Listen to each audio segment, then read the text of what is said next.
Ahoy, and welcome in to another exciting episode of Not Allowed to Die, your podcast about mental health, where I, Dan Magler, social worker and life enthusiast, answer your questions about mental health.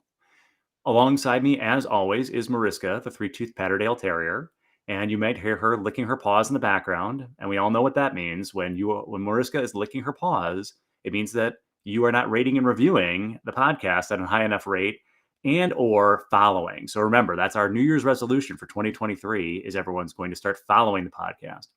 If you have a question for Mariska or I, remember to email us at daniel.magler@live.com. So today, Mariska and I are excited because we have a guest on, and you know we love it when we have someone visiting with us.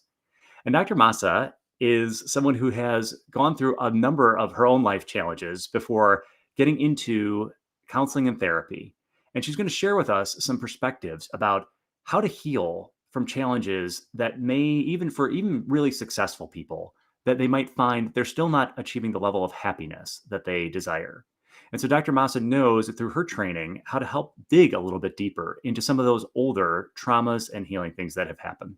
So, Dr. Masa, thank you so much for joining us. And, I don't know how you feel about that introduction, but hopefully I summed it up a little bit. Hi, Daniel, and hello to your listeners. Thank you so much for having me. No, I think you did a great job.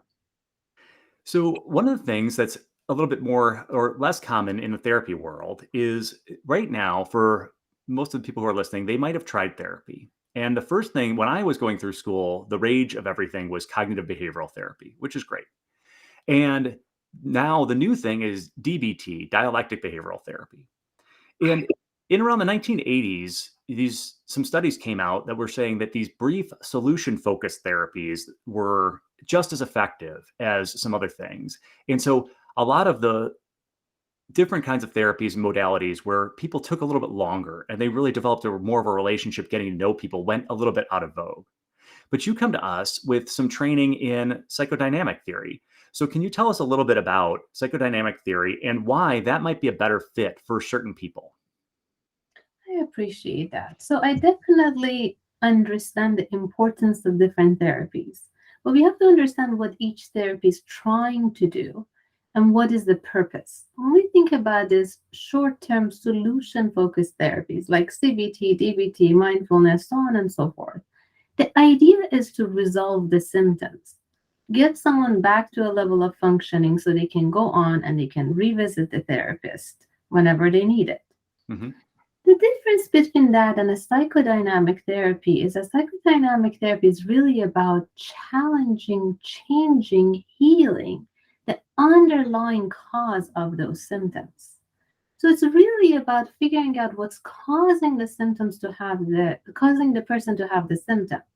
When someone comes in to me with depression or anxiety, what I'm interested in is that what caused them to develop these symptoms. And oftentimes there's some form of a trauma, some form of a dynamic or relationship, some sort of experiences that has accumulated, that has been undealt, unresolved, unfelt, and therefore has become, in essence, a problem that is showing itself up through the symptoms that we're seeing. So when we think about psychodynamic theory and psychodynamic therapy, is the idea of who you are is the accumulation of your experiences. And in order to survive your environment, you had to come up with some what we call defense mechanisms. In essence, adaptive behaviors to help you survive what you went through. But as people grow up, their environments change, the dynamics around them changes. But they are using the same old defense mechanism that is now getting in the way. Mm-hmm. Sometimes I help my clients heal from traumas that they couldn't have dealt with, felt, or even visited when they were younger. And they didn't have the ability, capacity, support system to do so. But now they can. And as we resolve and find closure for those experiences, they find themselves a sense of relief and freedom. And I'm coding in those two words that allows them to go after any opportunity. And that's the goal for them to thrive. Yeah, I mean, I think a lot about when I think of psychodynamic theory, if you have a house that has a crack in the foundation, no matter how much work you do on the rest of the house, you're not going to be able to get to fix things unless you go back to the foundation. And Yes. while many therapists, and even we talk on this podcast quite a bit about trauma, and we've explored things like how some people are using, well, for PTSD, particularly EMDR, or they're using cognitive processing therapy, but none of those go back and address the foundation. The only therapy I'm aware of that can really address the foundational cracks is that psychodynamic theory. And so when I have a client who is I'm suspecting that the techniques that I can bring to bear are not adequate because they need to go back and untie some of those old knots that have led to the way that they're processing things now, then I will often want to refer to a person who does more psychodynamic work. Where are good places for, if someone's in any area, is where would you encourage people to go to start looking if they think that they might benefit from that kind of therapy? Unfortunately, it's kind of difficult to find psychodynamic therapists because it's such a specialized field and it's very Mhm. misunderstood. The Psychoanalytic Institute is a good place to go. Putting in psychodynamic as the search criteria Mhm. would be a good one. Obviously, we at Heal and Drive offer psychodynamic therapy, but really you just have to keep looking. Besides the Institute, Psychoanalysis Institute, those are kind of like the places that train therapists in these Mhm. areas and might have more resources. And we talked before we started recording that you had gone through and gotten a master's, and you were doing in private practice regular therapy, and you felt like that there was something more. And you're a person, you came from Iran and had some other life challenges because of all of the, I don't know, some of the repressive nature of the regime and whatnot that was there. Do you mind talking a little bit about how your own life experience had led you to this process of first of all, to becoming a therapist, but then also figuring that, yeah, you needed some more specialized training that would really kind of fill that void. So before I start, I want to make sure that I mention that there's a revolution going on in Iran, and we definitely need help because people are being killed just for the fact that they're protesting, and they're Mhm. being sentenced to death, and these are young people and children. So you can look at Instagram, and can look at United Nations is doing some work on this. But so growing up in an environment that was very oppressive, but also very progressive. So I grew up in a progressive family, in a progressive internal community as far as the people we engaged with, but under a very oppressive regime. So you really grew up to be able to be observant and interested and trying to figure out what you're offered. What does it mean? Is it something you want to take on or not? We were raised to be very adaptive because we grew up in a very horrible environment in a sense, but in the most beautiful culture and country with a very strong foundation of culture and civilization. So it was always this, you need to dig deeper and gain your own understanding. When I got the opportunity to come to US, I really had to start from zero. Like we were extremely broke when we moved here and we were like upper middle class. But it was such an interesting experience because what I wanted was an opportunity to become what I wanted to be, and I didn't have that back home. And so that fire really allows you to want to pursue what's important. So as I went through school, became a social worker, went to private practice. As I was sitting with my clients, I would see that I just couldn't get them where they needed. That we would come these blocks. Like what I had to offer was not enough to resolve their need. And that's when I decided to go back to school to go get my PhD. And the school that I was interested in, is that we're going to train you to become a better therapist. Most of school was about research. Mhm. I went to UCLA for my bachelor's and master's, and UCLA was very research based. A lot of schools were. But shout out to Institute for Clinical Social Work in Chicago, where I went. It was all about psychodynamic theories. What was different there was that when you start to get the person to understand what is the underlying cause of their problem, what is their core belief, What do you do about that core belief, and where is that core belief coming from? Versus with CBT and DBT, by the time you get to the core belief, you start to challenge it. Hmm. And that was interesting because once again, I was trying to dig deeper and understand what is beneath this that I'm being offered. Do I want to accept it or not? And I think that's for particularly for people who are, and I'm not saying that for people who feel like when they go to a psychiatrist in particular, that they're not being listened to. They're not, the person is just saying, hey, what pill do you need? The one on the left or the one on the right?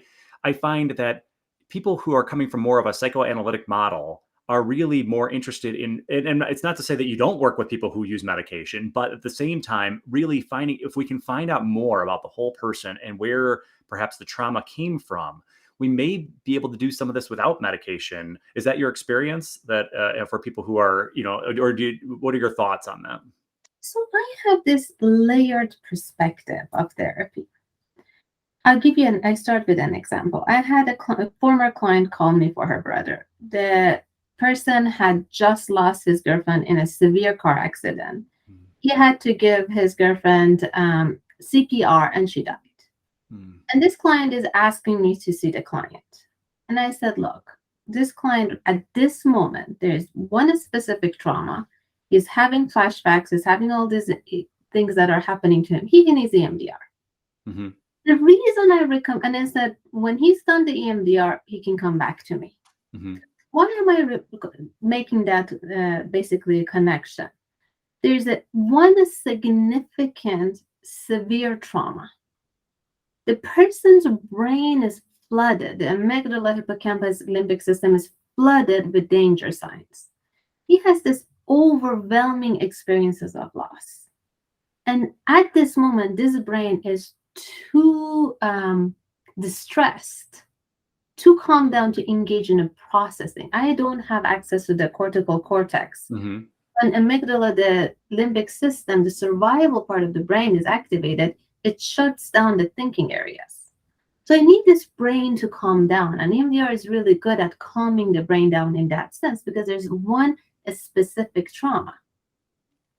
We may need medication, we may need EMDR to calm the person down to get them ready to then start to process the significance and the extent of the loss. And that's where I will come, right? Yet you have another client. I actually have another client who has had extreme physical, sexual, emotional abuse throughout her life, childhood and adulthood. EMDR is not going to work for this person. Mm-hmm. Although her symptoms are very severe, the number of traumas has become so complicated that I'm working with them as a whole. Mm-hmm. I'm working with whatever the person brings in, but the relationship and the way I am providing her what she didn't get has become the most important mode of treatment. And when she's really distressed, I say to people, think of it as medication as the water over fire. It Mm-hmm. cools down enough for me to reach for the coal. It never reaches the coal, but if the fire is too high, I won't be able to reach it. Mm-hmm. If there's not enough fire, no matter how much medication you pour on it, the coal is still there. That's not getting cooled off. Yeah, and I love your analogy, and I love the way your recognition that that we're not in competition as therapists in different modalities. In your practice, where you work, you also have an ADHD coach who you guys work with, who you're pretty close with. Is that a fair statement? Yes, that's my husband. We are a family business. Yeah. And so, do you ever have overlap of clients, or is it pretty separate? Like the kind of clients he'll work with, and the clients you work with? We originally tried that, but we tend to get now a lot of our clients are overlap, and it seems to be working very well. The reason is that we really match each other well as far as what we provide, and we provide so many different things. So when I do a lot of work on healing the person, whether they have ADHD or non-ADHD, he does see both. He works with families and adults, parents, kids, everyone. But basically, when I'm working with what's happening on a deeper level, we're doing a lot of concepts and theories and understanding. It doesn't leave us a lot of time to work on the specifics of what to do. Hmm. What he does is that he really puts things into perspective as far as like, let's practice, let's set a goal, let's come up with how you're going to apply what she's telling you. Hmm. And with the clients that we have released and they like us to work with each other, he'll let me know, hey, you need to work on this problem with her.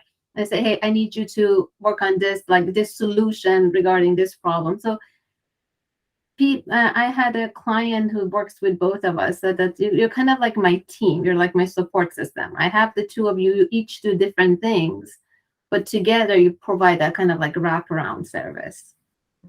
Well, and that's so great to be able to find that, and because so many people that I find they don't just have one issue. They relate to one another. We have that comorbidity of might be ADHD, and also like just because you have trauma doesn't mean you might not also organically have depression, anxiety, these other things.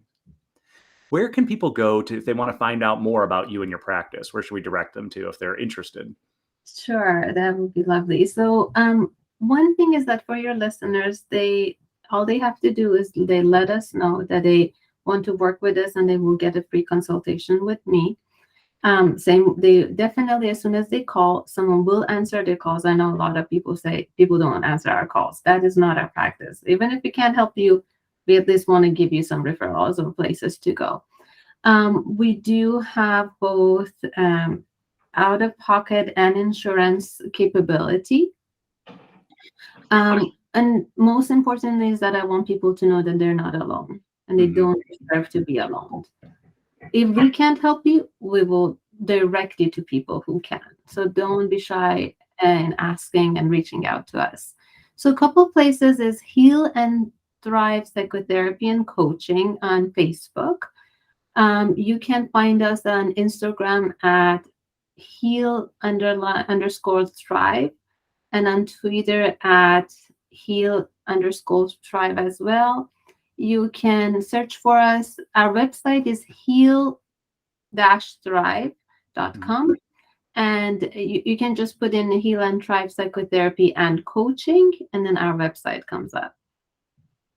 Well, I appreciate that so much, and your message that people are not alone, and you're that idea that no one, particularly, and obviously, you're on this podcast in part today to draw attention to everything that's going on in Iran, but also to let people know generally that no one should have to feel like there's not someone out there who can connect and understand, and that to ask for help is not a weakness. Do you find in Iranian culture or whatnot, is it harder? Do you feel like to get people to be open and asking for help?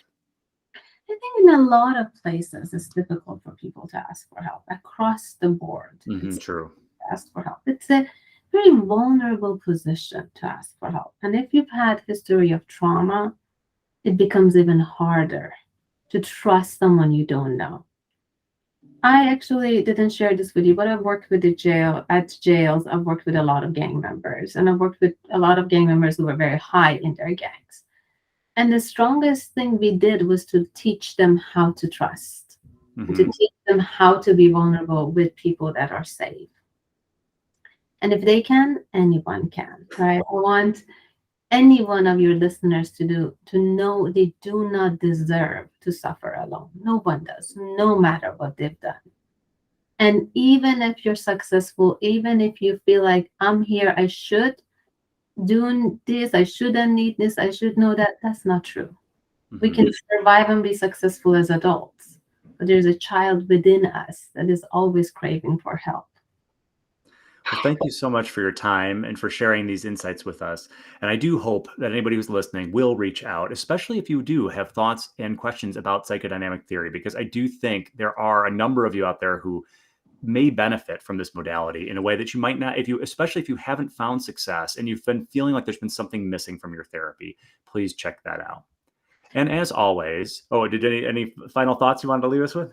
Thank you. I wanted to thank you and your listeners for listening to me and giving me this opportunity. Well, and remember, if you have questions for me, for Mariska, email us at daniel.nagler@live.com. And until we speak again, do whatever it takes to get you through this world. Just remember, you are not allowed to die.